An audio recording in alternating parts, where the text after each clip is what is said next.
Welcome, everybody.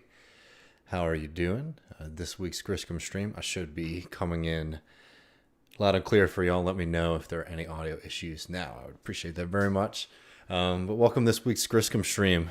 Sort of a big title. I want to talk a little bit about AOC and the party, just because, I mean, we didn't talk about the dress thing on this show.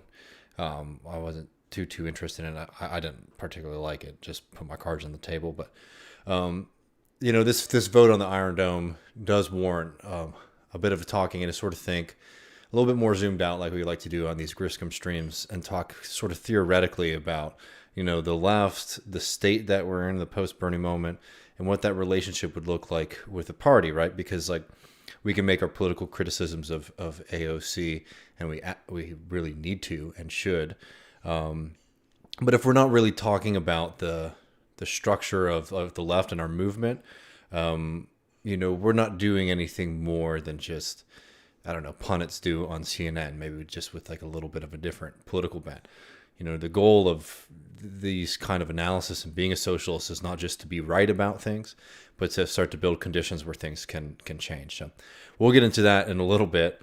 And also sort of they're connected in a way. I wanted to just sort of lay out some general stuff regarding the Federal Reserve, because we've been doing this Bitcoin stuff, which has been very, very fun. But I've been noting both on these streams and also on the main show that I think that it does sort of expose an issue with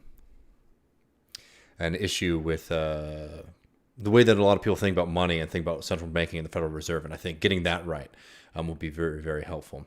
But before we get into all that kind of stuff, these are more casual. I'm going to be taking questions from the chat, and people are already hanging out and humming. So I want to make sure I'm not leaving anybody behind. Dawson, Twitch says that the audio is good, almost too good for a leftist, which I appreciate. Very rare that I'm on top of that stuff, so that feels good.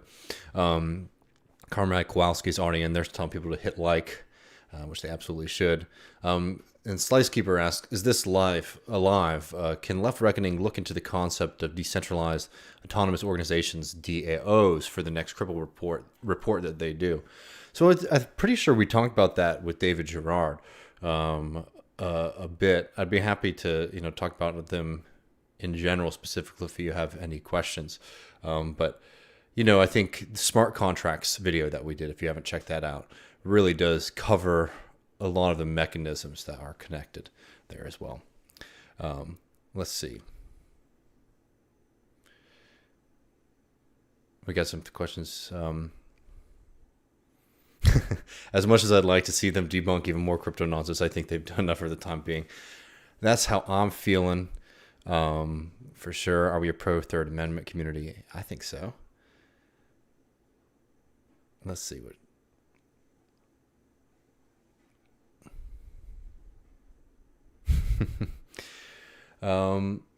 And yeah, we got chats in the Twitch too. Long Void, hey Gris, hope you're well. Appreciate it. We got Zav who subscribed, very much appreciate that. And if you haven't, please subscribe to these, both the Twitch and the YouTube channel. It really does help us out a lot.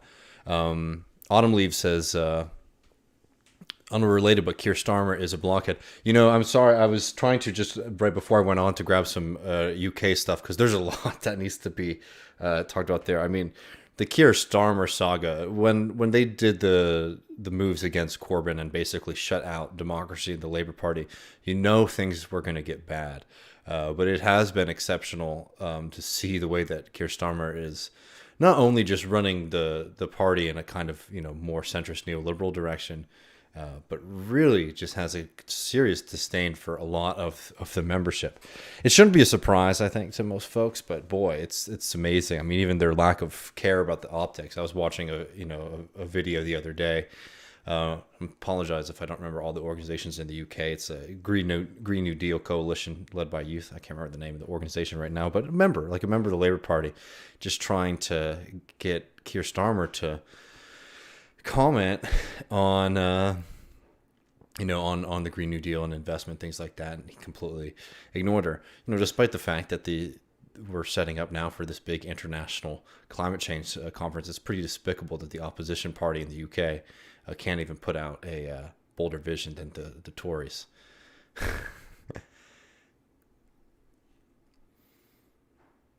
And yeah, greetings to everybody in the chat. I think is that Gene in there, and Super Nintendo. Yeah, hook 'em, hell yeah. All right, well, I'm going to read some chats and then we can get into the AOC stuff. How about that? Doss from Twitch says, not a question, but some news from Austria. In Styria's capital, Graz, the traditionally strong KPO communist Austria won the communal election and going to get sweetheart Elke Carr in the mayor's office. That's really exciting. I had seen some reports of that, and I'm looking forward to learning more. Maybe we can even do an episode on that. So congratulations to our friend in Austria. I mean, the European elections are pretty wild. I mean, I think if people haven't seen it or read it, I think Yanis Varoufakis' sort of piece in remembrance of what Merkel was and what she represented is a good antidote to a lot of the way that the liberal media and even conservative media is covering, what's looking like the end of her leadership of Germany. I highly suggest reading that. There's somebody asked in the chat. Veet says, "Hey David, what's your opinion on the German election results? By the way, in the UK, maybe talk to Owen Jones potentially." The opinion on the German election results. The encouraging result is what happened in Berlin. 240,000 homes are flats, as they call them, apartments. They are in favor of expropriating them from these horrific landlords, which is the kind of move we can be seeing and should be seeing everywhere across the globe, right? This is non-binding, but it forces the government to take it seriously and investigate it and come up with a response. The results were, what is it? 56.4% of voters were in favor of the expropriation measure, while 39% were opposed. That's a positive development. I think that shows one that these kind of ideas of sort of dealing with the housing crisis by going to the root causes in like an actual sense of addressing just property ownership by these conglomerates, these big corporate owners who own a shitload of these buildings and just sort of hold on to them, as assets, right? That's really popular with people. I remember Jeremy Corbyn suggesting it in London as well, right? That all these apartments that sit empty year round, the government should be able to expropriate them. So that was a really exciting result. I think the sad thing about the results in Germany, and I think it'd be great to have somebody on from the German left to sort of break it down a little bit more for us. But from my understanding, it shows that while SPD, is the center-left party, has a different tradition, but center-left today, has gained some power. Don't expect any kind of radical shift. I mean, there very much is a continuation of kind of, at least regarding class politics, the consensus in Germany. While some people are very happy about the Greens, from my understanding, the Greens in Germany are very much like an upper middle class party, and they have all of the problems with that kind of upper middle class environmentalist perspective, right? Where it's like you're not addressing the fundamental root causes of climate change, which is capitalism, and also the kind of policies which I warn people about all the time. There is a capitalist response to climate change, and it looks very, very likely like that's what we'll be living under, and that will be extremely damaging. I think the sad thing too is that Die Linke, the party of the left, their kind of inability to capture the German working class has been sad, despite some shifts in platforms and things like that. It has, which is a problem of a lot of these parties that are class focused in the sense that they talk about the working class but not class rooted. Their kind of failure to capture the imagination of working class Germans and sort of becoming a party for leftist principled folks, but of a certain kind of cultural milieu, right? College educated young folk, right? Which is great. I don't think that's a bad thing that those people are considering themselves to be left and socialist, but there's a fundamental problem when the working class parties aren't functionally rooted in the working class. So I'd love to have that conversation a little bit more in the future, but that's sort of my off the cuff reaction to the German results. And Das in in the Twitch is, from what I've heard, SPD's Francisca, my computer's sort of far away. I apologize. It's hard for me to read. Francisca Giffey sadly will stay Berlin's mayor, and she already said she won't give an F about the vote on the Durchwochen. So I'm assuming that's that's the expropriation of the apartments. My German is non-existent, so that's the kind of strange irony, at least from what I understand of the German election so far, is it doesn't seem like, while those kind of policies ended up being popular, it doesn't seem like this was not a big victory for the left. Unfortunately, it was a shift from a certain kind of ruling class politics, but it's not. We're not sitting here in complete celebration. Though again, I think it is very encouraging that the people of Berlin voted that way on the, again, non-binding resolution to expropriate from all these landlords. Okay, let me see. There's some stuff in the chat I want to see. Yeah, and Miss Merkel was was quite the nightmare. I mean, truly, I highly suggest. I'll just pull it up here so people can maybe find it later. But this piece by Yanis Varoufakis, I think, really does highlight what she represented. And in the U.S., there was obviously this. Remember when she's like, "Oh, this is the last leader of the liberal democracy" and all this kind of stuff. I mean, people need to remember that, like, Merkel didn't just pursue economic policies that we don't like. I mean, the human cost of what she did and what the German banks did to Southern Europe is contemptible and has led to people losing their lives. Remember, in the UK, there was all of this talk about how many people had died from UK austerity. I don't know the numbers off the top of my head, or if there has been a proper study done on this, but the bank policies of the EU, right? The policies of the EU during the crisis of Portugal, Italy, Greece, and Spain certainly has had a horrible human cost.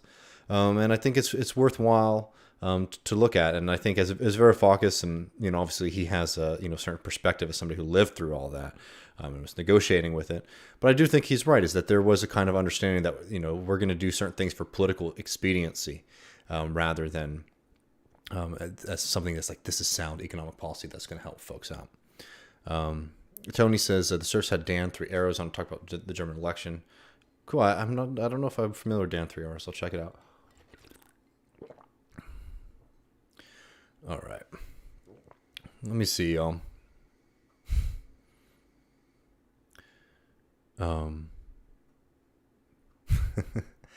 She'll always be to me the German lady W. Bush massaged. LR should have Giannis on. Yeah, man. Send me the contact info. We'd love to have Giannis on anytime. Getting him around to it is the tension. Okay, well, maybe let's keep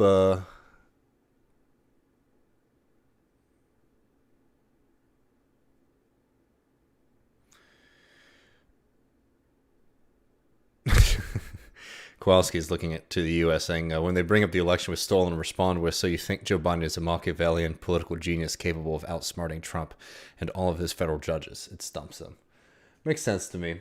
Yeah, and Dallas notes too in the Twitch chat that Merkel's mishandling of the refugee crisis is truly a poster girl for an era of spineless politicians. Yeah, and we're going to be talking about climate tomorrow on the main show with Matt. But yeah, the climate policy in Germany has been quite disappointing as well. Well, let's see, y'all.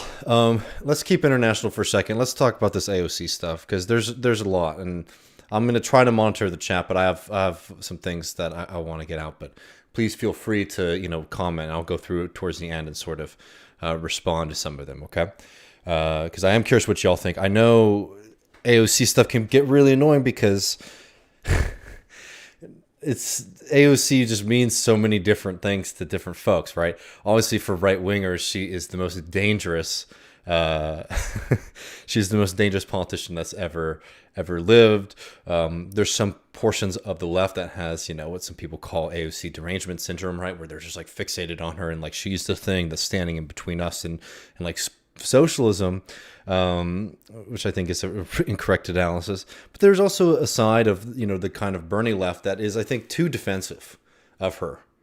And there's a lot of things that we need to criticize her for. And this is going to be a little bit less of like a step-by-step through a bunch of political criticisms of AOC, and more looking at like the structure as to why people sort of, the term is like they overdetermine AOC. So it's like the amount of power that she has, I think people sort of misunderstand.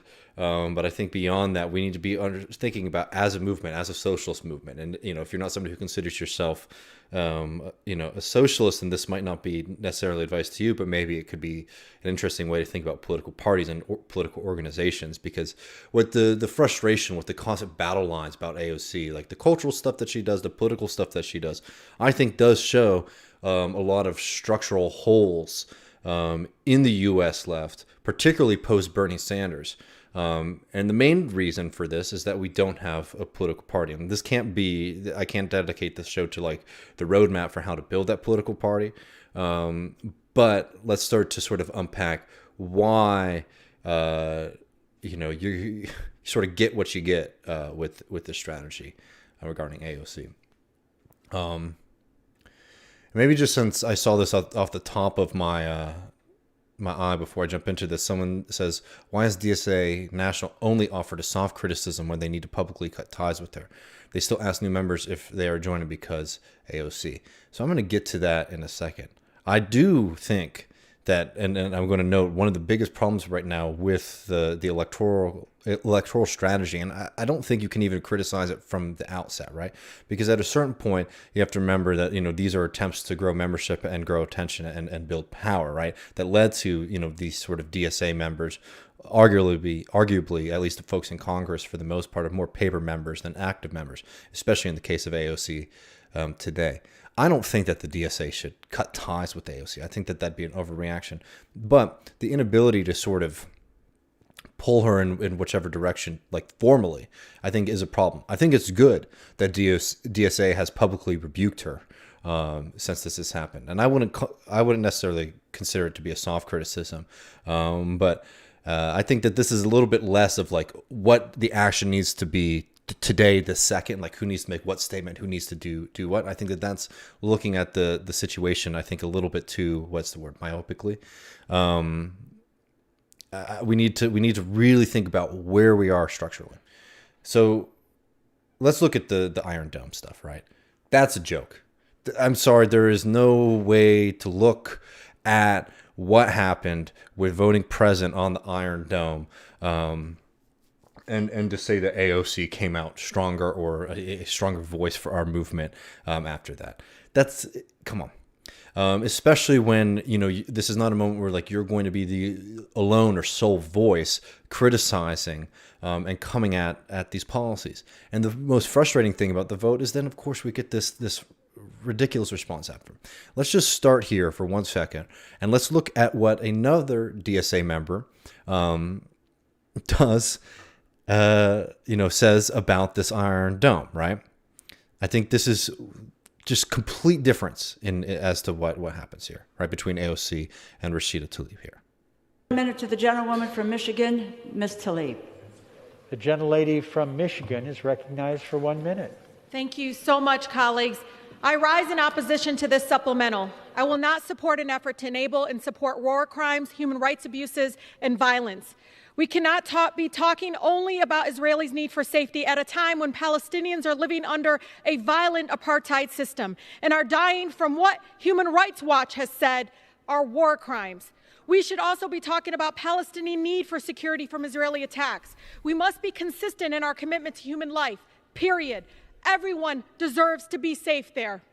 The bill claims to be, quote, a replenishment for weapons apartheid Israel used in a crisis it manufactured when it attacked worshippers at one of the most holiest Islamic locations, the Al-Aqsa Mosque, committing, again, numerous war crimes. And yet, a $1 billion in American tax dollars that my colleagues want to give represents, to me, an absurd and unjustifiable 140 times increase to U.S. funding for the Iron Dome. I firmly believe our country must oppose selling weapons to anyone, anywhere without human rights law compliance. The Israeli government is an apartheid regime. Not my words, the words of Human Rights Watch and Israel's own Human Rights Watch organization, B'Tselem. I urge my colleagues, please stand with me in supporting human rights for all. I yield. I think that's it. That's exactly how you should respond to that vote. That's exactly what you should be saying.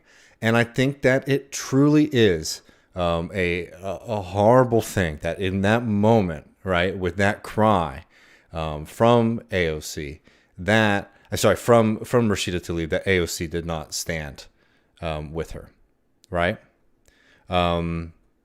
I think that it's fundamentally it's inexcusable. But beyond that, and you know, look, some people have noted things like, well, why have people not come after Ro Khanna for this, right? I'm just going to speak for myself here, right? I do not consider Ro Khanna to be in the same kind of caliber, to have the same kind of connections with the left as people like AOC, Tlaib, Ilhan, and Cori Bush do, right? The other one that people bring up is Bowman. And I think that it's truly it was a terrible vote on his part too. And I know he is a DSA member. This is going to go into these other kind of tensions that we have with this kind of political strategy that we've been engaging in with a left, right? Because you can be a member of these organizations in the same way that a lot of these politicians are members of other organizations, right? That is a fundamentally different relationship than what a actual political party would be. I think that it's very clear here, the kind of limitations of this approach. But I wanted to focus on the Iron Dome thing with AOC before I zoom out and talk about the party stuff in general, because not only was the present vote bad enough, it was bad politics because it didn't protect her from criticism. The same old folks were coming at her, attacking her, and saying that, you know, she's anti-Semitic and all of that kind of stuff, right? So it didn't protect her from that group of folks, and it certainly showed that her willingness to stand with Palestinians, to stand with, you know, her colleague and comrade Rashida, is limited. We've seen the crying stuff. I would be curious to know what was said to her by Pelosi. And I'm sure that it played a role in her vote. But beyond all of this, and I don't know if I want to get into the dress stuff, but the dress thing I was annoyed by it, but I got even more annoyed, I will say, by like her response and defense of it, because it just felt extremely condescending. If I thought that the response to the dress stuff that she said, people criticizing her for going to the Met Gala and things like that, was condescending, this is extremely condescending to a thinking person, right? So I'm sure people have read through this. If you haven't, I highly suggest you do, though I'm very sorry for the mental anguish that you probably will go through, because it's all over the place. This text here, she basically lays out all of the reasons why Iron Dome is bad, why the United States funding of Israel is bad, and how she thinks that the process in Congress regarding aid to Israel is fundamentally flawed, right? Well, you would think that this would be her defense here about why she voted no, but it's not. It's her defense as to why she voted present. And again, I said that wasn't good politics. It didn't help her out at all, and it certainly showed her turning her back on us, on the left, right? But this is the thing that is so frustrating for me. It wasn't the first time people's well-being was tossed aside for political convenience, and sadly, I do not believe it will be the last. Okay, whatever, throwaway line. To those that I have disappointed, I'm deeply sorry. To those who believe this reasoning is insufficient or cowardice, I understand. To those who ask me to quell the volatility of this moment in our community, which constituted the majority of constituent feedback our office received, I hope we can take this moment an opportunity to more deeply engage and grow a true substantive movement of community support for human rights around the world, which includes cherishing and respecting the human rights of Palestinian people. Well, the first thing that you can do if you cherish and respect the human rights of Palestinian people is something that you are in a unique position to do that most American people are not able to do, which is to vote against funding for the apartheid regime. The thing that's frustrating to me about this statement, and it sort of reveals a lot about AOC's worldview, is, it's one of those things where it's like this idea that we can put together irreconcilable sides on these issues, and that what people want in politics is to be seen and to be heard. That is an extremely, extremely damaging way to think that you can take on the American imperialist machine, that you can take on capitalism, that you can take on these forces, right? I'm sorry, it's naive. It's inexcusable to be voting president, especially when you aren't the only person being tasked with doing so.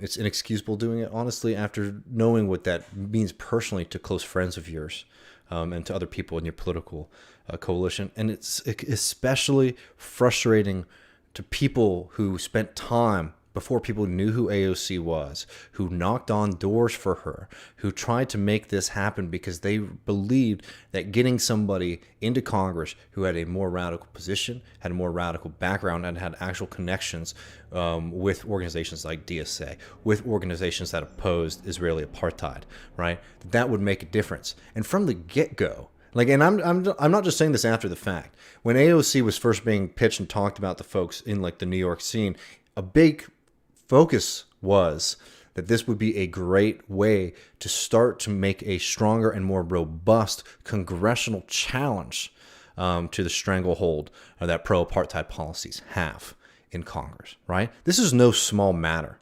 And from the get-go, there's been a walking back at that. I think that the rhetoric stuff, I think that the talking about centering and understanding and hearing voices, right? That might sound good at a meeting. It might even sound good at a political talk, right? But give me a fucking break. You're in Congress and you are making decisions on behalf of us, and we are directly asking you and demanding that you do something different. And instead we get this kind of thing. I know you're so mad at me, and I know that you're right, and I understand all the things that people are saying. And I'm sorry. No. This stuff to me, I think, was truly, inexcusable. But let's zoom out. Well, actually, before we zoom out, because I really want to talk about, here's the thing. Everyone's mad at AOC about the Iron Dome thing, as they should. And she should continue to get flack for this kind of stuff. I thought that the dress stuff wasn't on. It was not something that I thought was a good idea. I just don't think that hanging out with that cadre of folks is worthwhile. I know some people like to say that, that's her local museum. Come on. And at the end of the day, if that was the only thing that had happened, I don't think that it's the biggest issue in the world. But it does show that there's a disconnect between the working class politics, the socialist politics that she's supposed to be the representative of, and what she is as a politician. Which doesn't mean that we need to throw her aside or reject her. And I think the biggest thing that I wanted to throw out is that there's too much of the left that's sort of the way that they view politics is okay, well, I'm watching politics to figure out who's the good one and who's the bad one, right? Who do I stand and who do we cancel, right? That kind of stuff is just no way to build a kind of strong political movement. But on the other side, if you're unable to sort of be able to say things like what AOC did with the Iron Dome was ridiculous. If you can't say things like, hey, I don't think that somebody who's supposed to be representing the working class politics, especially at a moment like this, should be hanging out with super wealthy folks. And I'm sorry, the whole thing that AOC doing about the designer of her dress being an immigrant, woman, is this is a millionaire from Toronto. Let's get stuff straight. And the symbolic crap, I find it to be insulting to be sort of lied to. Own up to the kind of things that you want to do. If that's the way that you want to do politics, the symbolic stuff like that, own it. And instead of this kind of nonsense where you're telling people things that are just clearly BS, right? But anyways, that's the AOC stuff. Let me read some of y'all's stuff, and then I want to talk about the DSA and the party thing, right? Because the reason we're frustrated with AOC, I will say right now, is because we are weak. AOC just would not really matter if we had a robust, strong working class movement. And I'll get into what that really, really means in a second. But let me look at some of these chats things.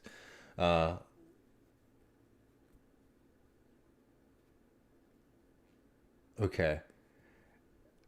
Yeah, people are upset in the Twitch chat. All right. I defend AOC against some of her dumb criticisms, but her record on foreign policy is so behind someone like Rashid Ilhan or Bernie. I mean, even Bernie's rough, I have to say from time to time. Yeah. And somebody says, Bernie usually stands up to Israel, but votes with them on some things like Iron Dome. Yeah. Bernie has issues. There's no doubt about it.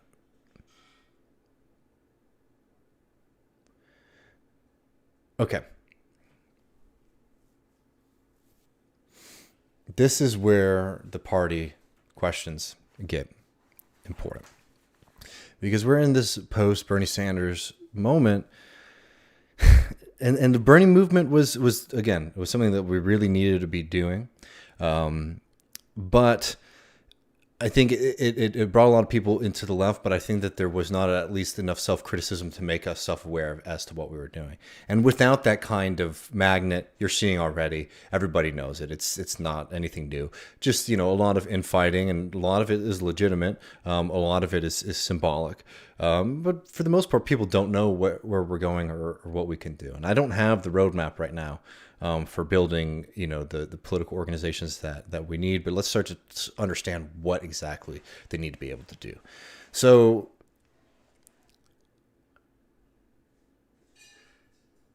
let's start here. Because so much of the people who are really obsessed with AOC, right? Like, that side of the left that is just really obsessed with exposing how she's a fraud and et cetera, et cetera. Look, I'm not afraid of saying all of these things that I disagree with her. And I don't find her necessarily to be the tip of the spear of working class politics in the United States. I think that we focus on her a lot because there is such a lack, especially on the national level. But fundamentally, we are in a period, of political organization, the U.S. left, and by that I mean like the working class, is in a state of complete disorganization, right? That's just where we're at, and we have to understand that if we want to get out of it, right? This is not necessarily even attacking anybody or blaming anybody, but we're just completely disorganized right now. Everyone's all over the place. Some people think that what we're trying to do is this, and people think what we're trying to do is that, right? There is not a clear vision, right? There's some things that united folks, which were policies, but we have to understand, too, if we want to do something different than social democracy, right? And hell, that would be a lot better than what we have right now. But if we want to do something better than social democracy, something that can develop us and direct us into a different direction to actually fundamentally challenge capitalism, build working class power, and, God willing, allow us to start to lay the roots of building socialism in this country, we need to be thinking about politics in a fundamentally different way. People use the term in politics inside-outside strategy, right? And that's something that people say, for example, why it's worthwhile to sometimes elect folks within the Democratic Party. But I think that when people talk about the inside-outside strategy, primarily people are using in the context of we're going to do some things inside the Democratic Party and some things outside of it. I actually think we need to be thinking much bigger than that and be thinking about inside-outside of the state. What do I mean by that? Let's imagine for a second that AOC wakes up tomorrow and she starts forcing all the votes, right? And she becomes super, super based, and she doesn't care, and she's going up, and every day she goes when she's in Congress, and she just tells it as like it is, and she comes at the system and she says, Nancy Pelosi, you're terrible, which is what I think a section of people that's what they want from politics, right? And don't get me wrong, I would enjoy that on a certain level, right? But that's fantasy politics as well. That's fantasy politics in the sense that what we need right now is not kind of spectacle for us.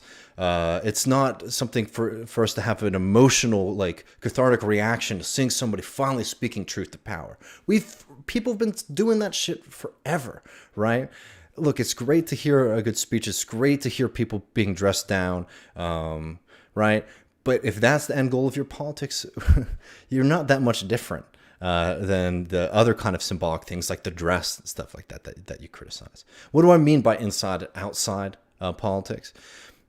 even if we change the character of some of the elected representatives that we have, we would be no closer to building power. Not just because we don't have the votes, but because we don't have the mobilization in society to start to prepare us for the things that will come if we come into power. Let me rewind a little bit and remind folks about what Bernie Sanders was saying when he was running in 2020. Not me, us, right? Great slogan. But fundamentally in that, there was this kind of concession and challenge to folks who think that politics is just going to be about winning elections, right? And in that case, it'd be a hell of a critical moment in American history and, frankly, the history of capitalism if Bernie Sanders were able to eke out a victory and become the president of the United States.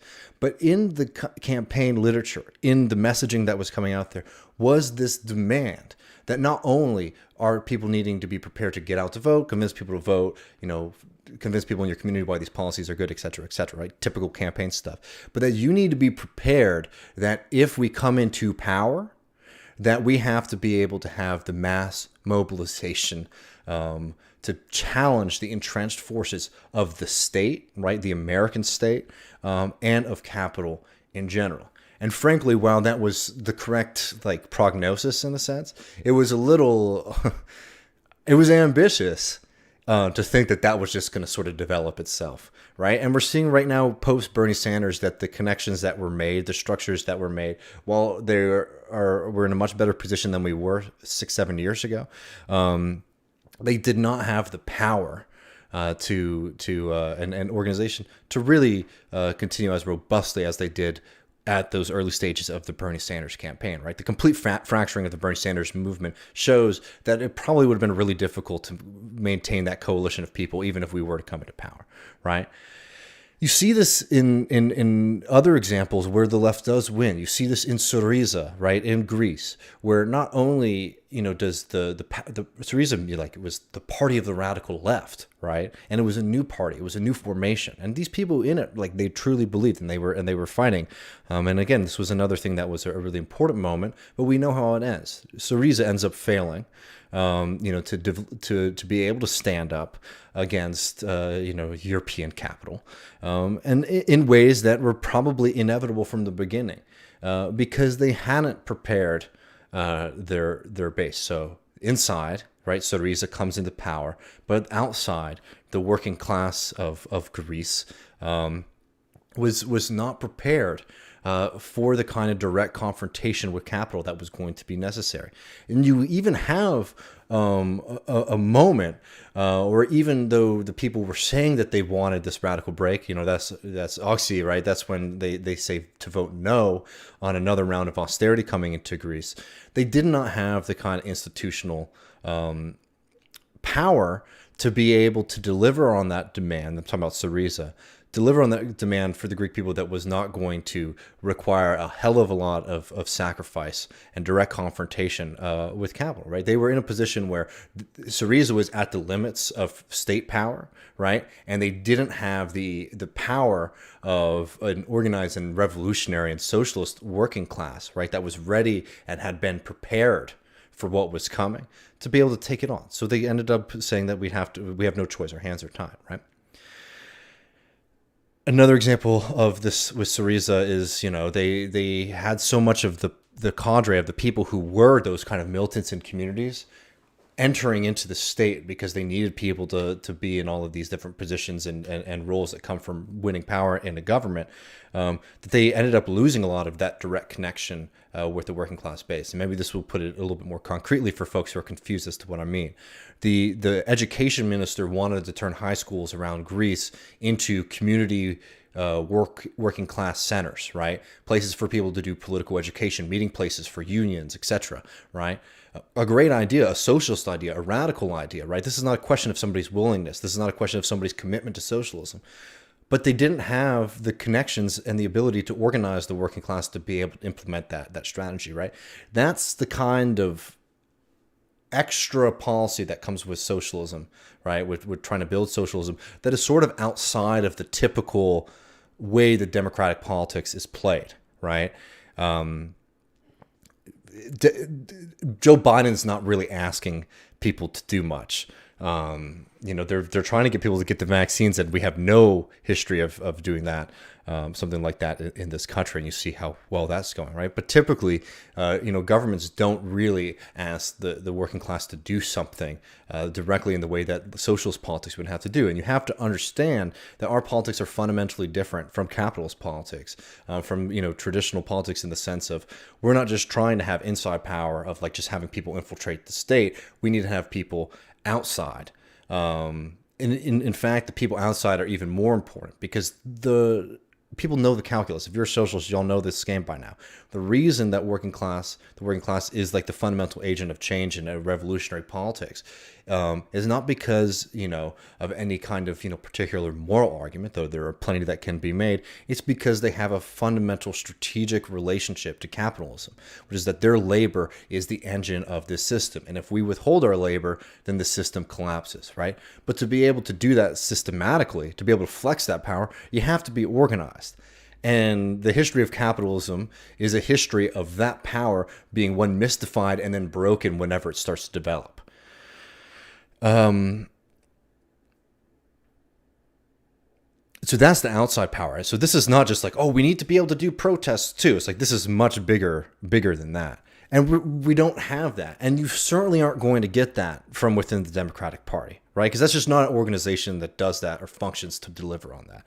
Neither do most social democratic parties either. We're seeing the breakdown in the Labor Party, despite the fact that some of the machinery very briefly was held by a kind of democratic radical left. And we're seeing how quickly that's being whittled away, because the structural power that our opponents have goes much, much deeper, typically, than just the places that are up for election.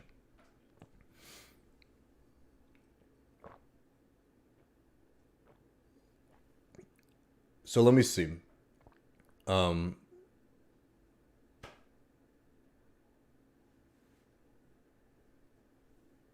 And I think some folks are hitting us up in the chat. I really appreciate it in the Twitch chat. I do appreciate all these chats. I know there's a lot of people who are saying stuff, but I know I can't slow down right now, or we'll miss it, where this needs to go. Because here is how you need to think of the political party if you are a socialist. Think about a union. The union is the organization of workers on the shop floor. They're the organization of workers at businesses, right? They're very powerful. We understand how they work, right? There's a lot of ways we can strengthen them, but you understand that basic concept, right?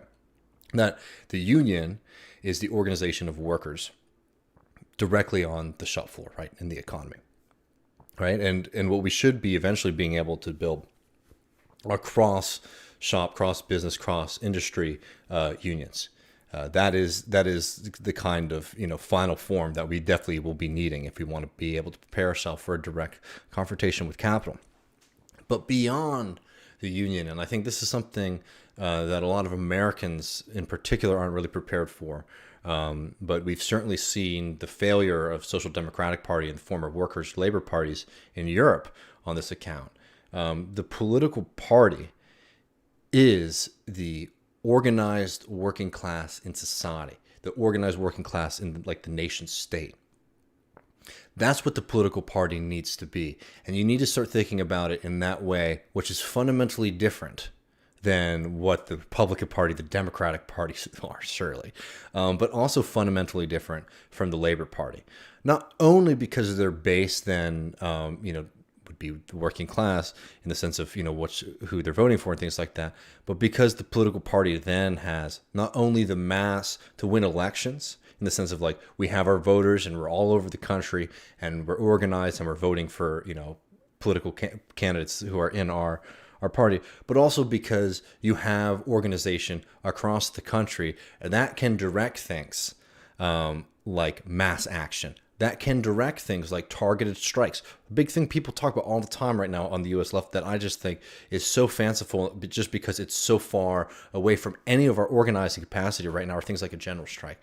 If you wanted to be able to do something like that on a mass level, you would need a political party of the working class, right, in tandem with unions, to be able to pull something like that off. Because again, the political party in the social sense, in the way that we need to develop it, is not just, the logo and the brand that some people are running under. No, it's a structure that incorporates and includes the class as a whole, and not just, in this kind of very specific way of people, of the ballot box, but actually throughout society, and that being a central part of community, something that is actually tangible and not just like a label that you throw on yourself.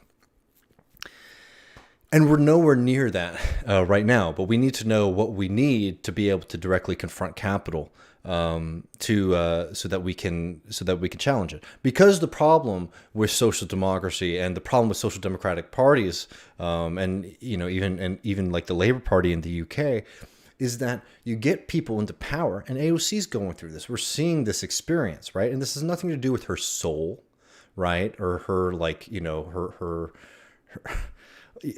like, this is not like a kind of Christian argument about a fundamental flaw of this person. This is what happens. You go into power thinking that, there's all of these corrupt politicians who are screwing everybody, which they are. But you start to realize that, look, they don't have horns on their head, and, they have nice families. And man, a couple of them are even nice, right? It doesn't mean that you're going to, join them and everything. It doesn't mean you're not going to have conflict with them. But your kind of attitude for, just being fundamentally in opposition to these folks, it starts to dissipate, right? It's just human nature to spend time with people. And you start to see them in a different light. But that's very different from what we want as a movement, right? I don't give a shit about Nancy Pelosi or any of these folks. But this is, you can see it time and time again. AOC's early on, and I don't think that AOC is somebody who's like been lost or we should be throwing her out or anything like that. I really do reject that. I think that there should be ways within a political organization like the DSA, if it is to end up being more successful at wielding power, like there has to be ways to be able to deal with membership that is just members, even members in Congress, who are completely out of line with the party and the organization. I fundamentally think that that's something that needs to be developed more robustly.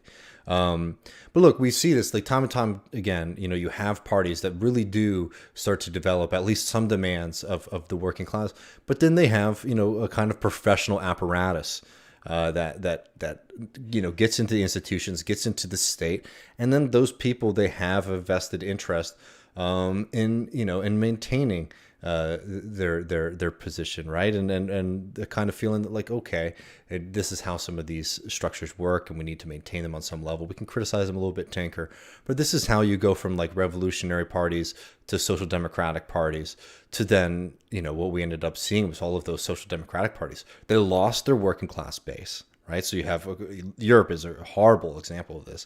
A working class base which is just completely in the wilderness, and the United States, where they never really want to develop a robust working class party.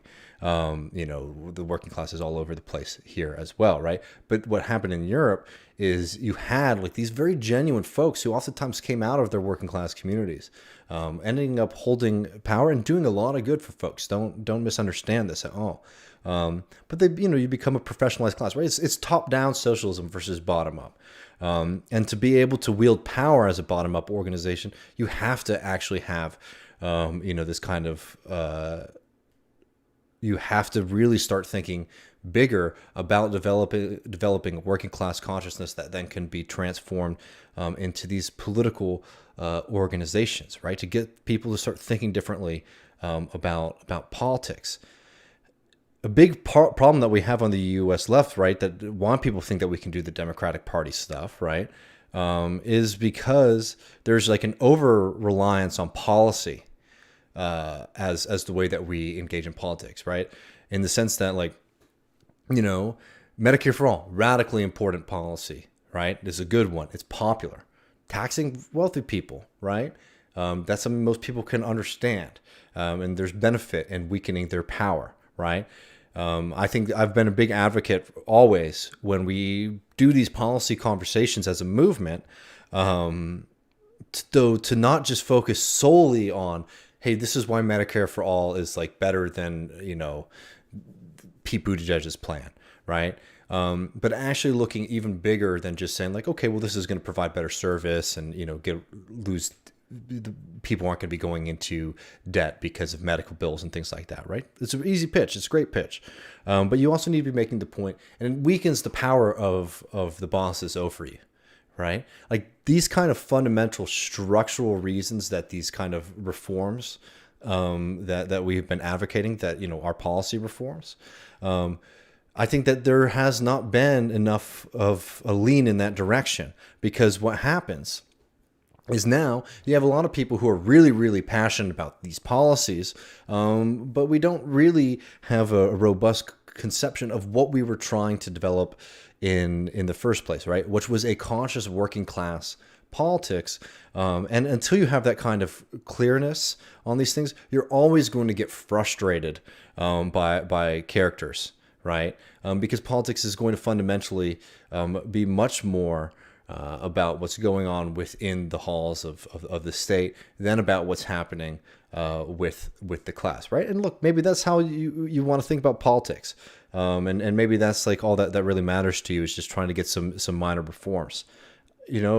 I disagree with that, because I think that what we need to be doing is much, much larger, because as we see, even the best of reforms can be whittled away over time, right? That's why like reforms can be very, very beneficial. I'm not one of these people who is like, don't do electoralism, don't do, don't do things that like might not be, the fundamental upheaval of the system as is, because it's not the most radical thing that we could be doing. No, I think it's very helpful if you can do things that can alleviate people's suffering and to get us into a stronger position in the future.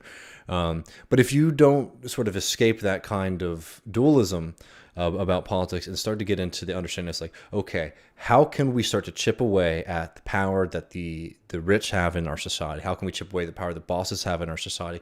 How can we chip away at the power that American imperialism has around the globe, military industrial complex, etc., right? How can we chip away from that and utilize those openings to develop our own power, right? A lot of people who think about politics as just like taking away some power from the rich aren't realizing that if you're a socialist, fundamentally what we need to be doing is not just trying to use tactics to weaken the power of our opponents, but actually always looking to sow seeds of radicalism and class consciousness within our class. Because if we don't develop that power, we can win and we won't be able to do what we want, right? And I think that that's the thing that a lot of people just, from the people who think that what we need is just a third party, and by a third party, just like a cohort of politicians who are a little bit more rambunctious than AOC is. I'm telling you that path, right, even in its wildest success, is a dead end as well. And until you start to realize that, we're just going to do a repeating cycle of slight reforms under capitalism by some left populist movements, right? And then having them ripped away. And it'll be generation after generation of this same horrible, horrible cycle. It's not easier to say that what we need to be doing is actually organizing the working class in general by doing things in tandem. So by trying to take advantage when it's beneficial to us of a Democratic Party ballot line to get some folks into politics, so that we can point to people who, one, are developing the skills that are necessary for changing the state, and two, are giving people wins. And getting wins is absolutely critical, right? But that can't be the end all be all, right? And if you get too distracted by that, we're just going down that kind of path, right? Or other folks who think that what you need to do right now is sit down on September 28th, 2021, say, I declare a new third party, right? As if that's going to, to develop into anything. The fact is that we haven't even highlighted in American society right now where the already organic growths have been of like working class self-organization. I think that socialists can certainly take a bold position and try to be poles to attract people to our movement, right? We are like the socialists, like people who are considering themselves to be socialists today, are members of the working class who are very, very active. And you need those people to be able to develop. So I don't think that you just need to wait for everything to just spring up on its own, but I don't think that we're doing enough also of sort of finding where these kind of struggles are happening within our society so that we can incorporate them and utilize them and actually have, this kind of bottoms up grassroots politics. But yeah. Yeah, I mean, I know there's just a lot, and this is one of those things you just can't do all in one video. And I think I would like to do some stuff on the Fed just because I promised it in just a second. But maybe to conclude, it's like you got to think about the political party as the organization of the working class on the national level and eventually on the international level, right? And understand that when we're talking about a political party, we're talking about something very, very different than the Green Party or the Democratic Party, etc. We have to understand that to build that, we need to be class rooted and not just class focused. And I think one of the best ways to start to avoid that is to start to understand the tension between being completely policy oriented, which a lot of the US left is, right? Why this policy will make your life better, which again is good. It attracts some folks. I'm not saying don't do that, but there is such an orientation towards that I think it's overshadowed the other critical work, which is actually remaking and reorganizing the working class. Understanding that the working class is a class that is not completely self-conscious of itself, that also needs to be remade to be a class for itself, that understands itself in the midst of a class struggle. There are plenty of people within the working class who have that realization, but we certainly don't have that across the board. And I'll tell you what, our opponents certainly do have a class consciousness. You're seeing that right now with all of the fights around, pandemic aid and things like that nature. Yeah, I mean, I hope that's helpful. I'd be curious to hear what people think about that. And maybe, I've been saying I want to return to the party conversations, but so much of the fixation and the frustration, even with Bernie, Bernie would do something to piss us off, and AOC does stuff that will piss us off. And hell, we usually praise Rashida and Omar, but they oftentimes aren't always on it as well, right? And this is the kind of things. It's like you can't put the weight of the entire movement on somebody's shoulders. I think that's 100% true. And also, like, the reason that we're in this kind of political situation is because we are fundamentally weak. I don't think the answer is to be uncritical and to just be apologetic to the people who we put into power. But I just think that you can make a big mistake by thinking that if we just had a different kind of attitude from AOC, for example, that we'd be living in a different situation. I will tell you one thing, maybe in closing, I'll read some comments and then get to this Fed stuff. Maybe just introduce this Fed stuff. I will say we will see a lot this week to see if they are able to hold out on infrastructure. Because a capitulation on that would be disastrous.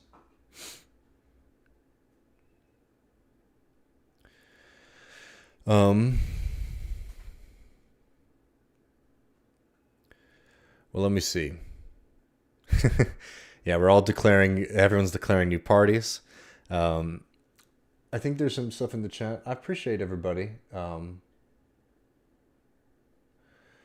In both chats, I want to make sure I'm not leaving anybody behind. I know that I went on for a while. I probably won't be able to just scroll through these and find them. But if anyone has any kind of like notes on this that they would like to say and have read out before we move on to the Fed stuff, I'd be really happy to hear what y'all thought. Dakota says, love that Panish talk where he brings up the iron law of oligarchy. Yeah, there's a good piece in Jacobin, sort of dancing with the tensions of that kind of perspective as well. Well, let me see, y'all.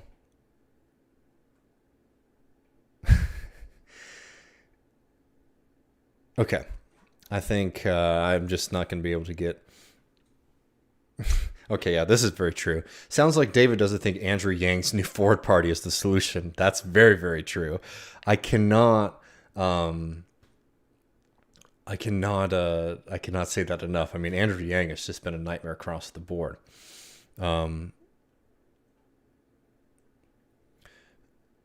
All right. Well, some people asked me to read somebody's quote. I missed it, so I might need to have it again. Spread the word about the global climate strike on October 22nd, as Chomsky said, with environmental activists from Germany yesterday. Only public pressure moves politics. That's very true. I haven't actually heard too much about the climate strike, I have to say. So I'd be happy to have more information from this. The funniest thing about the Andrew Yang party, of course, is it's the Forward Party. Anyway, let's not get too distracted on the Yang shit.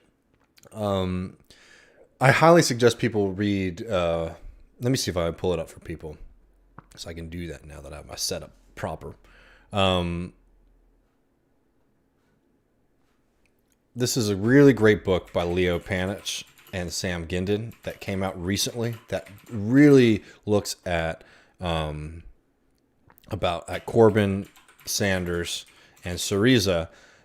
This it's called the Socialist Challenge today. All right, let me go somewhere other than Amazon. It's a really quick book. Matt and I actually did a couple episodes on it. I was thinking it might be fun for us to revisit it. But this is a book suggestion for people who were interested in what I was sort of rambling about a minute ago. That if you do spend some time reading this, it will help you understand the tensions that we have, because Panitch and Gindin, unlike a lot of commentators, fully are prepared to wrestle with the contradictions, unlike a lot of other folks. Where they found the developments under Sanders and Corbyn to be very helpful, but also recognized from the get-go the limitations, particularly of Bernie Sanders, with working within the Democratic Party, but did not do, as a lot of lefties who have this kind of almost... It's beyond kind of tactical and just like a kind of personal aversion to any kind of strategy that involves it. The Democratic Party, which again, the Democratic Party is terrible, et cetera, et cetera. But finding ways that we can benefit one another are helpful, right? And understanding and being able to work with contradictions is honestly one of the advantages that socialists have. But maybe I haven't read this yet, but let's see what Comrade Adolf Reed has to say about it. Panitch and Gindin and Marr address the important concrete questions that confront the socialist left today, questions concerning how to make sense of and navigate the simultaneous emergence of insurgent anti-neoliberal political expressions and an authoritarian neoliberalism that sometimes dresses up as populism. No one could be a better guide for us through these complex and contradictory issues as their record of always grounded, always theoretically rich and deeply informed, and most of all, always strategically enlightening political analysis shows. Their work is to be treasured, and this book continues in that vein. I second that. This book is a really phenomenal book. It's rare that you can read theory that's like sort of directly speaking to the time that you are in. And the party question is critical, and really thinking about the limits of social democracy, but not falling into this trap that sort of pulls people out of politics. That so much criticism of electoral strategy falls into, and then criticism of social democracy falls into. It takes very seriously the importance of rebuilding working class power, without just falling into the kind of trap of vanguardism or this idea that everyone is just going to self-actualize one day. You're going to wake up one day and all the workers are going to say, it's time for a change, right? That doesn't happen, right? It deals with all of these different contradictions in a way that I find to be really refreshing as I see folks around me taking on, more and more lines of like, well, I'm a, social democrat and like, this is the only way that we're going to do politics, or I'm an insurrectionary, like Leninist. I think that Panitch and Gindin, especially in this work, really do show a pathway that doesn't fall into just saying like, well, what we need to do is have a revolution, right? And just saying that constantly as if that gets anywhere closer to developing the capacities to implement something on that nature. And also just not being completely enamored with social democracy and reformism and incrementalism, right? And actually builds up a kind of different synthesis. I think that is very, I think we would be in a stronger position if it was incorporated more. Well, I've been going for a while, but I did promise some, Mario says, Fridays for Futures calling for the climate strike if you want to look for further information on it. Thanks, Mario. People should definitely check that out. We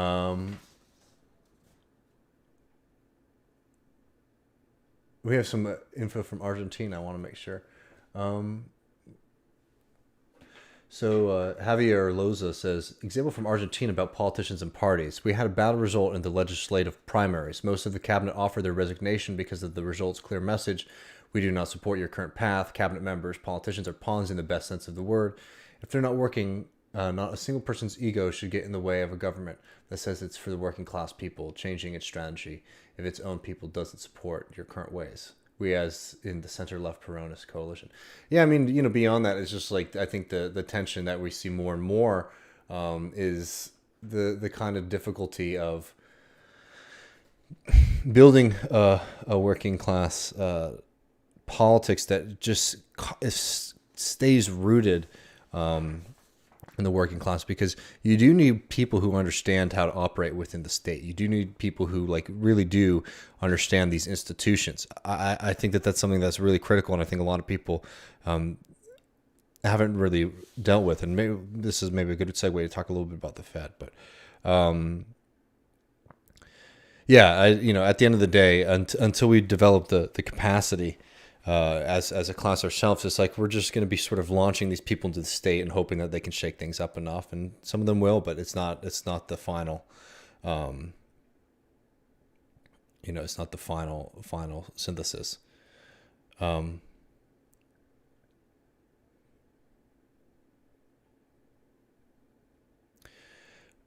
So maybe we can do this as an introduction, because I appreciate everybody in here, and I'll keep my eye on the chat, but I wanted people to start thinking about things like the Federal Reserve in the same way that we need to be thinking about the party and the state as a movement. And remember, the whole point of political education is not to do things like gatekeeping. It's so that we can be understanding what our strategy is, and so we can all be developing strategy together, and understanding what's going on around us. Because I think that one thing that we've been seeing, for example, I think the Bitcoin stuff that Matt and I have been sort of debunking, a lot of the lefty stuff is these two main things. It's one that digital payments and things like that are going to help out their one. I'm not doing a crypto thing, please. Again, there's plenty of videos on it, and I know some myself and plenty of you are probably bored with it by now. But there's that kind of stuff about the digital payments. But the other thing is that finance is evil, and we're opting out of it. I think the opt-out thesis, both in politics and in capitalism, don't work. But beyond it, I think that there's a kind of misunderstanding as to what the Federal Reserve is. And if you think the Federal Reserve is bad, right, you're not wrong. It does function to protect the interests of capital. But I think it's important to sort of demystify how and what it does, so that you can not fall into this trap that I see some socialists fall into, where they pretty much sound like Ron Paul style libertarians regarding the Federal Reserve. Because the problem with the institutions that we've developed under capitalism is not that the institutions themselves are bad in the sense of they're just they're structures, right? And fundamentally what the Federal Reserve does is make sure that the taps never run dry in the financial system. And there's certainly a way for that to work to the benefit of capital, and in fact it does and has since the beginning. But if you don't understand what the Federal Reserve is on its own terms, you're going to have a hard time sort of developing not only a critique of it, but an alternative to it. And I also think that there's just a lot of scams and misinformation about it. So I promise I'll do a full-on episode on it, or segment at least, very, very soon. But maybe just to sort of tease some of the key concepts that people need to understand what the Federal Reserve is. And it's not technically a central bank, but there's a lot of functions that are similar to central banks. So this is something that's applicable to a lot of different capital systems, though the Federal Reserve holds a very specific and precious position in capitalism. But to understand what the Federal Reserve does is you got to think about it. It's the banker's bank, right? And that's how it developed. So back in the old days, at the end of the day, you had to go through your books. You had money that came into the bank and money that came out, and you needed to hold so much to make sure that you were never in a position of having a run on your bank. What does that mean? People might not be aware of this, but banks never just have sitting in their vaults all of the cash that is equivalent to their deposits. Right? So like when you put money into the bank, it's going into a ledger, but it's not just sitting there. And I think most people at this part, I hope this, I don't want to do too much economics that might confuse folks, but I don't know, T-charts might be too confusing for folks.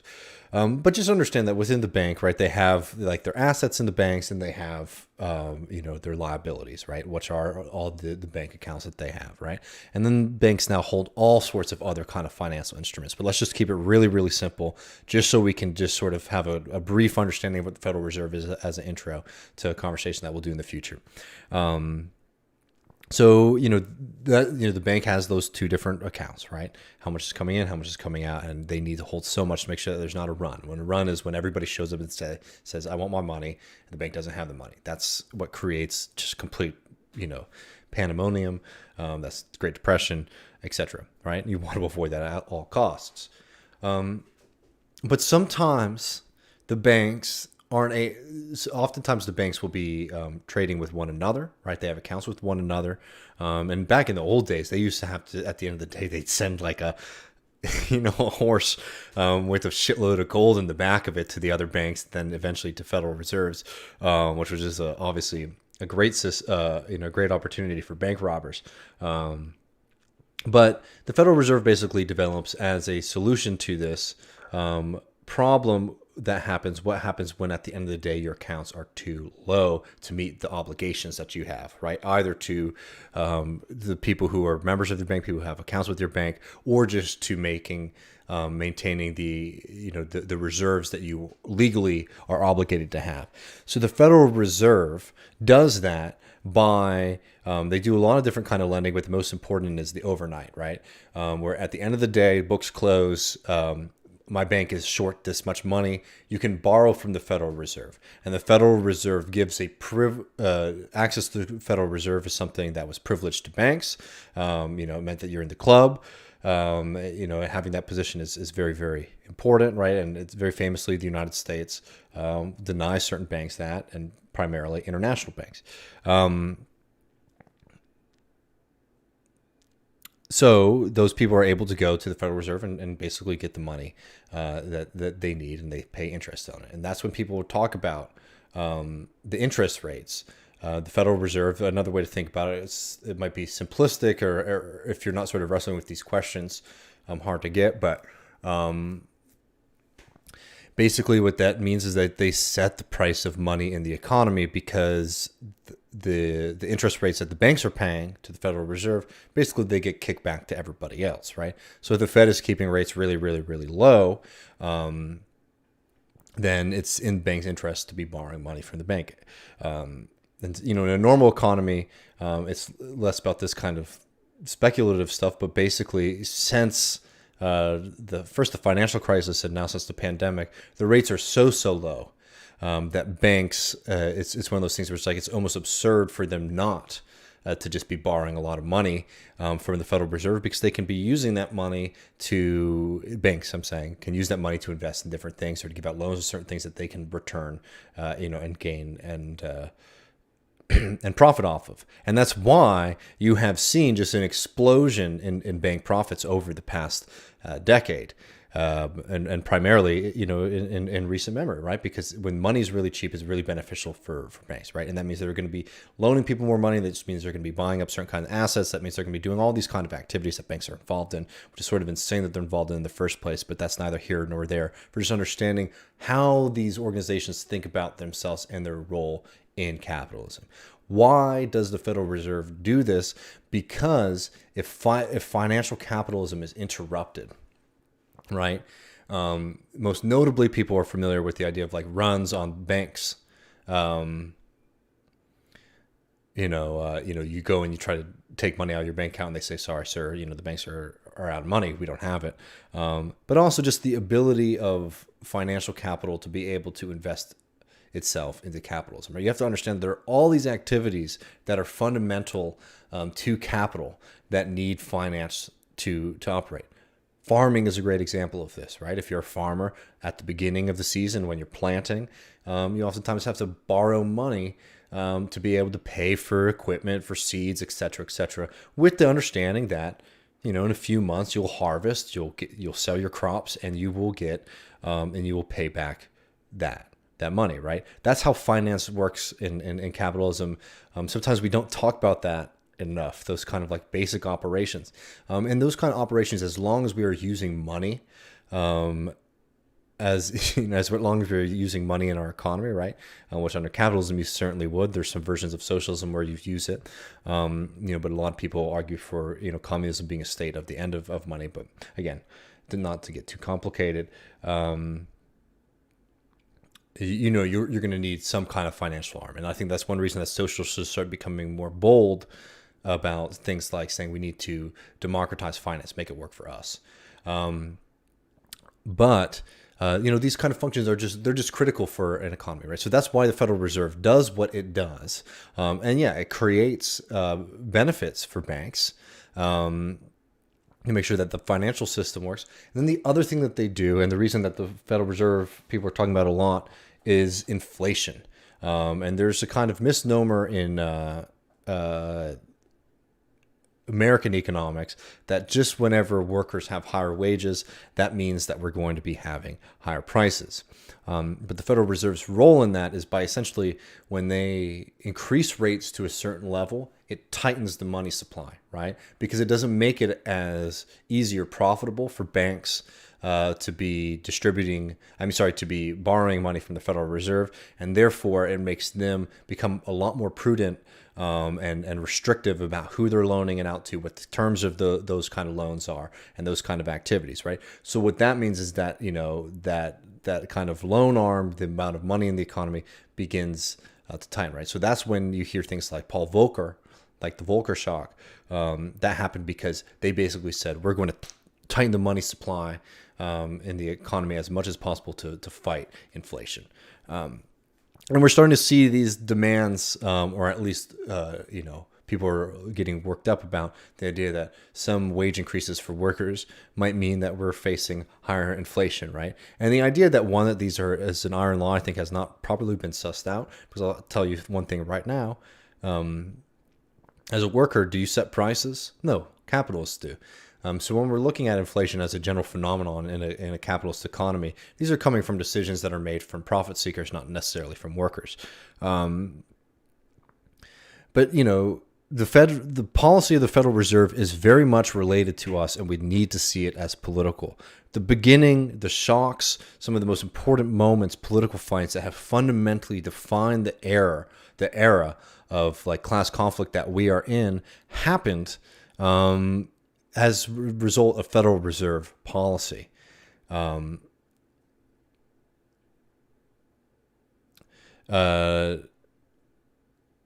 They will not. Jesus Christ, sorry. These fights are very, very much political. When Volcker raised rates like that, it crushed the workers, along with Reagan and those policies.